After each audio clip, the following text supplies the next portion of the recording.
Between this movie and How to Train Your Dragon, I really want a pet dragon. Think they're available on eBay?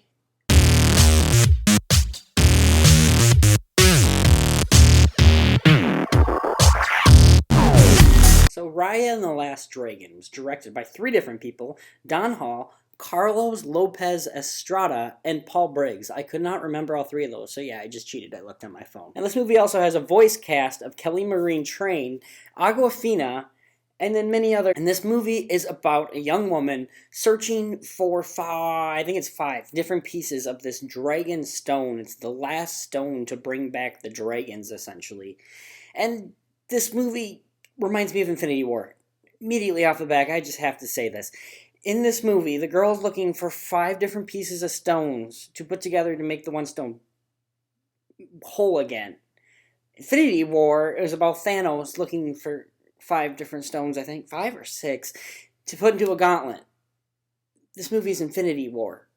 And within 15-20 minutes, I realized this, and I could not get it out of my head. This movie's just Infinity War. Just, with Asian characters and such like that. But literally, this character by the name of Raya, she goes to 5 different places to go collect these stones. Kind of like how Thanos goes to 5 different places to collect these stones. And immediately I just could not get this out of my head. Now, this movie is animated and it looks absolutely beautiful, and there are some freaking realistic moments in this movie as far as the scenery. It looks like actual photorealistic shots, but it's all animated, and the animation is absolutely stunning. It's beautiful. The cinematography, the sound editing, the sound mixing, the camera angles that are kind of used in this, which is kind of weird to say considering this is all done in a computer, but the camera angles that are used and how they use the fighting choreography even, which is another weird thing to say considering these are not actual actors fighting, but it's all animated. But the fighting choreography used is really quite impressive for this movie. Raya finds this last dragon, not really a spoiler, but she finds a dragon that's voiced by Awkwafina, and her name is Shishu, and this dragon is a load of fun. Awkwafina's clearly having a blast voicing this character, and I do love the dynamic between her and Raya. And then later on towards the movie, there's also other people that Raya meets. There's a baby and this little shrimp captain, boater person, and a few other people. And again, it feels like Avengers Infinity War.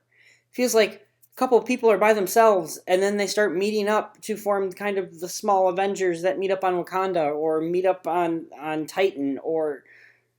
This is Infinity War. I couldn't stop thinking about it, and it almost kind of...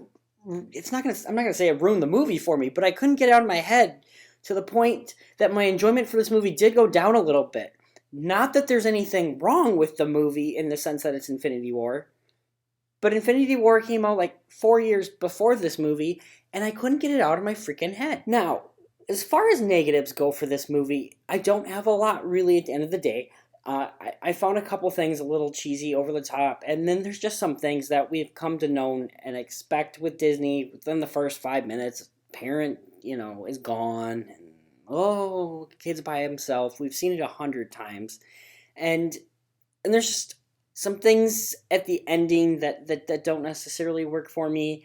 And the big learning lesson of this movie, essentially, we should trust people. But throughout the movie, there's so many different scenes that show us we shouldn't trust people. But then by the end, we're supposed to believe, trust people. Eventually, they're not going to stab you in the back. And that message for me just didn't quite work. I didn't buy that message. At the end of the day, I found some of the characters as well just kind of typical Disney characters. Raya is a cool, kind of badass young woman that can fight and is kind of, a lone wolf, and she's awesome. But there's some other characters throughout the movie that are just kind of there to be there, and they're not characters I really cared about that much. At the end of the day, this movie looks fantastic, but I just can't get the fact that it's Infinity War. just with like Asian characters and other culture kind of mixed in with it. And I just could not get it out of my head. And at the end of the day, I just think Infinity War is a better movie. I think it's better written, better characters, all that fun jazz. This movie's not horrible. It's actually really good. And if you have kids, I would recommend watching this movie because it is a good movie. There's probably some moments with little kids that are a little too scary, but the movie's actually really good. It reminds me of Infinity War. I don't know how many times I'm going to say that in this short review, but it's Infinity War. Except there's not a big purple guy collecting stones. It's just Raya and a dragon. Yeah. This is Infinity War. In the end, guys, this movie, again, is really good. I'm going to give it a 7 out of 10. So, tell me if I'm crazy. Is this movie not Infinity War? I'm hoping to have my review of Loki TV show come out on either Wednesday or Thursday, but I'm going to start reviewing the TV shows for Loki. It sounds like it's a show that's going to be spoilery, so I might be kind of brief with it at the beginning with non-spoilers and then go into spoilers later on. I'll make sure to have big spoiler warnings, all that fun jazz for you people that don't want to spoil. But anyways, tell me what movies you want to see, what kind of reviews you want to see. Comment below. We'll talk soon. Peace out.